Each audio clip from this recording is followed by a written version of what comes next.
حضرت خالد بن ولید رضی اللہ تعالیٰ عنہ یہ خاندان قریش کے بہت ہی نامور اشخاص میں سے ایک ہیں۔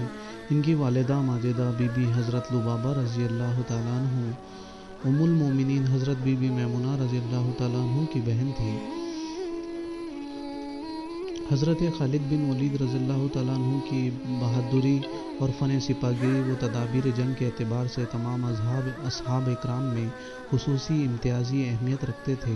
قبول اسلام سے پہلے ان کے باپ ولید کی اسلام دشمنی بہت زیادہ مشہور تھی۔ جنگ بدر اور جنگ احد کی لڑائیوں میں یہ کفار کے ساتھ رہے اور ان سے مسلمانوں کو بہت زیادہ جانی نقصان پہنچا، مگر ناگہاں ان کی دل میں اسلام کی صداقت کا آفتاب طلوع ہوا۔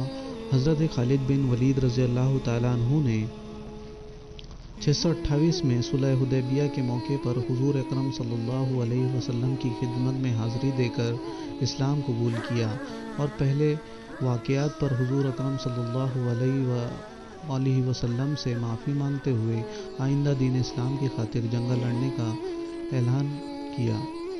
اسلام قبول کرنے کے 3 ماہ بعد آپ رضی اللہ تعالیٰ عنہ نے مدینہ منورہ میں دربار رسالت صلی اللہ علیہ وسلم میں حاضر ہوئے۔ اسلام قبول کرنے سے قبل آپ رضی اللہ تعالیٰ عنہ مسلمانوں کے خلاف کئی معرکوں میں حصہ لے چکے تھے۔ جنگ احد میں جنگ کا نقشہ بدلنے میں ان کا بہت بڑا کردار تھا۔ اسلام کے دامن کو پکڑنے کے بعد آپ رضی اللہ تعالیٰ عنہ نے پہلے بہت سے معرکوں میں حصہ لیا۔ 630 قبل مسیح میں فتح مکہ کے موقع پر مسلمانوں میں جو 4 حصوں میں تقسیم تھی، ان میں سے ایک کی قیادت حضرت خالد بن ولید رضی اللہ تعالیٰ عنہ کی ذمہ تھی۔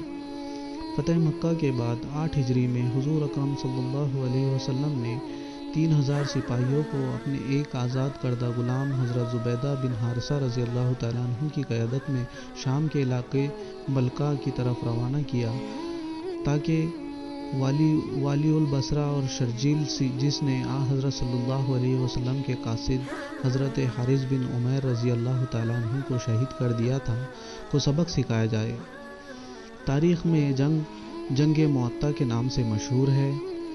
اسلامی فوج کی شرجیل کی فوجوں سے مڈبھیڑ ہوئی، جو تعداد میں لاکھوں سے زیادہ تھے۔ جنگ میں حضرت